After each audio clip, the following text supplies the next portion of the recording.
Otto Ohlendorf was born on February 4, 1907, in a small German village called Hoheneggelsen. He grew up in a farming family at a time when Germany was struggling after the First World War.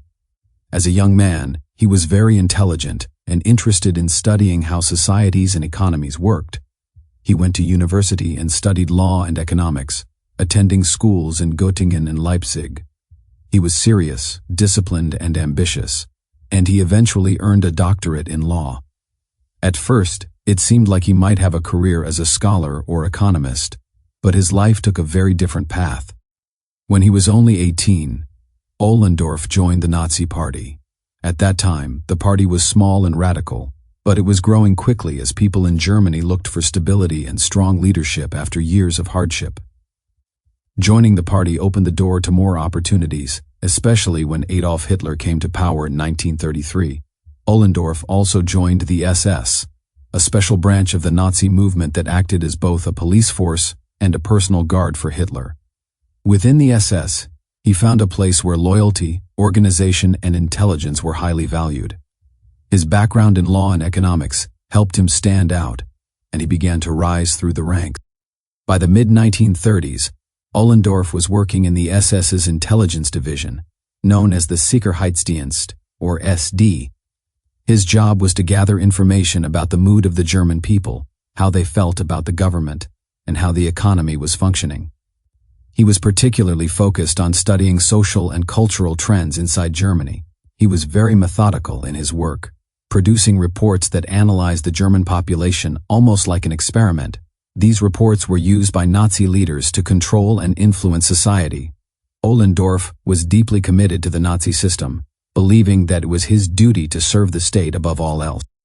In 1939, the Nazi government reorganized its intelligence and police services under a new office called the Reich Security Main Office, or RSHA. Ohlendorf was put in charge of a department known as AMT-3, which handled domestic intelligence. He was responsible for keeping track of German citizens, their political opinions, and any signs of opposition. This was part of the growing system of surveillance and control that the Nazis used to maintain power.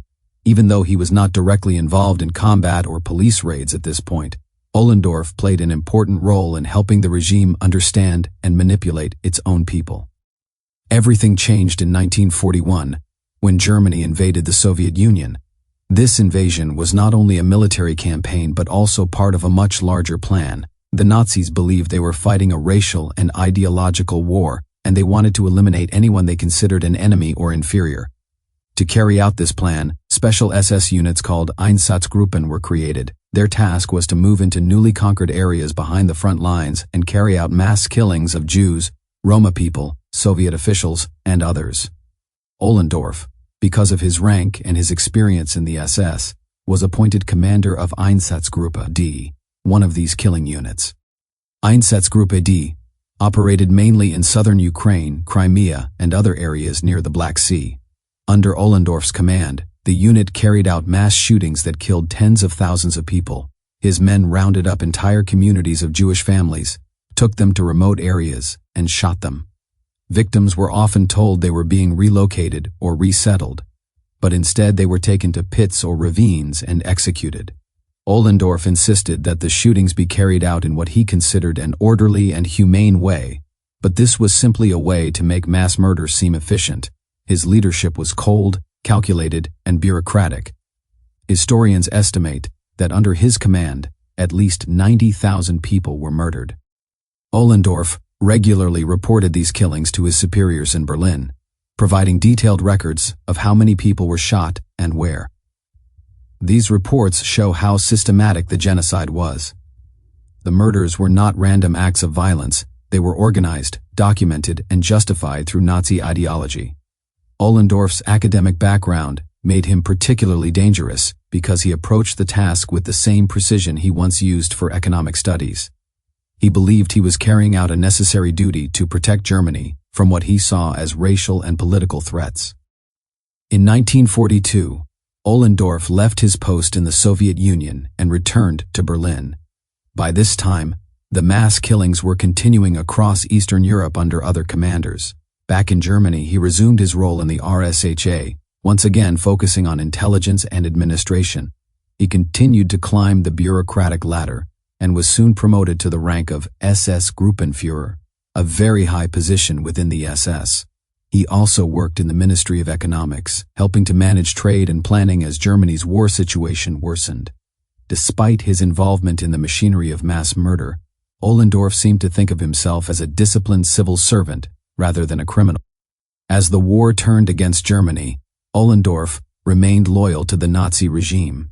Even as the country collapsed in 1945, he continued working until the end. When Germany finally surrendered, he was arrested by Allied forces. Like many high-ranking Nazis, he was taken into custody and questioned about his role in the SS. His calm and educated manner surprised many of his interrogators, who found it difficult to reconcile his intelligence with his participation in genocide. Ohlendorf was 47. Ohlendorf was put on trial during the Nuremberg military tribunals in a case known as the Einsatzgruppe trial.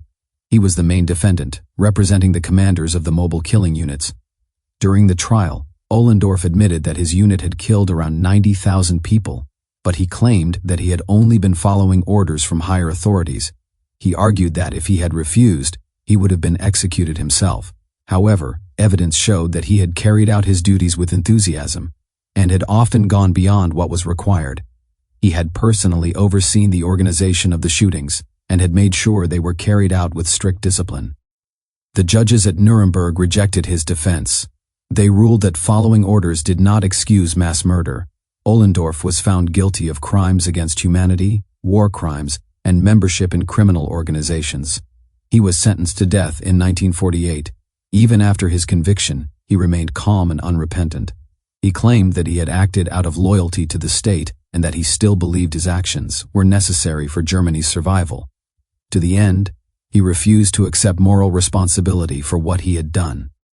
In June 1951, Otto Ohlendorf was executed by hanging in Landsberg prison. He was 44 years old. His death marked the end of one of the more intellectual and bureaucratic figures of the Nazi system. Unlike some others who were driven by hatred or greed, Ohlendorf represented another kind of danger, the danger of educated people using their skills and intelligence in the service of evil. He was not a man of rage or impulse, but one of logic and obedience, which made him in many ways even more frightening. Ohlendorf's story shows how ordinary systems of law, economics, and administration can be twisted into tools of destruction. His background as a lawyer and economist should have led him to protect life and order, but instead he used those same abilities to make killing more efficient. He saw the extermination of entire groups of people as a task to be managed rather than a moral outrage. This mindset was common among Nazi officials, who viewed genocide as a form of administrative work. They filled out forms, organized transport, calculated supplies, and wrote reports, all while ignoring the human cost. After the war, people like Ohlendorf forced the world to confront difficult questions about obedience, morality, and responsibility. Can a person be both intelligent and deeply immoral? Can someone claim innocence simply because they were following orders? The Nuremberg trials established that individuals must take personal responsibility for their actions, even within a strict hierarchy.